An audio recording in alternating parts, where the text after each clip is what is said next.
আমাদের Olivia eye care department থেকে আমি বারমিতা বলছি। আজকে আমাদের আই কেয়ার সম্বন্ধে আমরা আপনাদের কিছু ইনফরমেশন দেবো।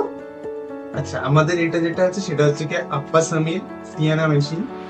তো এই ওসিটি মেশিনের সাহায্যে আমরা যেটা করি সেটা হচ্ছে কি আমাদের যে চোখের রেটিনা আছে, রেটিনার যে 10টা লেয়ার, সেই 10টা লেয়ারের ভিতরে কোনো যদি সমস্যা থাকে বা আমাদের অপটিক ডিস্ক যেটা আমাদের আইয়ের, তার যদি কোনো সমস্যা থাকে তার এইচডি রেজলিউশনের পিকচার এখানে হচ্ছে কি আমরা তুলতে পারি। যে অপটিক ডিস্কে বা আমাদের হচ্ছে ম্যাকুলাতে কোনো সমস্যা আছে কিনা বা আমাদের রেটিনায় যে কোনো হেমারেজ আছে কিনা সেগুলো আমরা এখান থেকে ডিটেক্ট করতে পারি। হাই সুগারের জন্য থাকতে পারে, হাইপার টেনশনের জন্য থাকতে পারে। তো সেই সবগুলো ডিটেক্ট করার জন্যই ওসিটি করা হয়।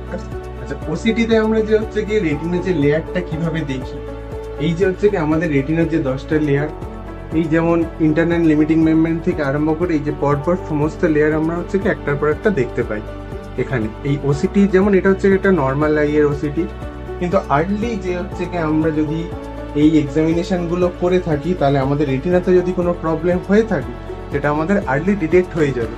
কিন্তু এটা যত দেরি করবো, কারণ রেটিনার সমস্যা আমরা হুটহাট করে বুঝতে পারি না। আমাদের ভিশন লসের ক্ষেত্রে একটা বড় কারণ হচ্ছে কি আমাদের এই রেটিনাতে কোনো কিছু যদি সমস্যা হয়ে থাকে, তো সেইটা ডিটেক্ট করার জন্যই বেসিক্যালি ওসিটিটা করা হয়।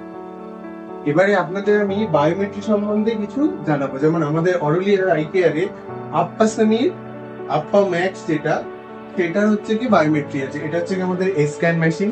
এবার বায়োমেট্রি জিনিসটা কি এবং কেন করবো আমরা তার সম্বন্ধে আপনাদের কিছু জানাবো। যেমন আমাদের যে চোখে মতিয়াবিন্দ বা ছানি পড়ে, যেটাকে ইংলিশে ক্যাটারাক্ট বলা হয়, এই ক্যাটারাক্ট যখন হয় তখন যেটা হয় সেটা হচ্ছে আমাদের চোখের যে ভগবান প্রদত্ত লেন্স আছে সেটাকে চেঞ্জ করে আর্টিফিশিয়াল লেন্স দেওয়া হয়। এই আর্টিফিশিয়াল লেন্স দেওয়ার সময় আমাদের যে লেন্সটা ছিল ভগবান প্রদত্ত, তার কি ডায়োপ্টারের পাওয়ার ছিল সেইটা জানার জন্য আমাদের কিন্তু বায়োমেট্রি করা হয়। স্ক্যান মেশিনের সঙ্গে আমরা হচ্ছে কি অ্যাক্সিয়াল লেন্সটাকে হচ্ছে কি মাপি এবং তার সাহায্যে এসআরকে ফর্মুলা দিয়ে আমরা হচ্ছে বায়োমেট্রিক পাওয়ার আমরা হচ্ছে কি বার করি, যে লেন্সকে কত পাওয়ার আসবে, সেটা প্রি অফ অপারেশনের সময় পেশেন্টের কত পাওয়ার দেওয়া হবে, তার লেন্সের পাওয়ার কত হবে, সেইটা জানার জন্যই আমরা বেসিক্যালি বায়োমেট্রিক করা হয়।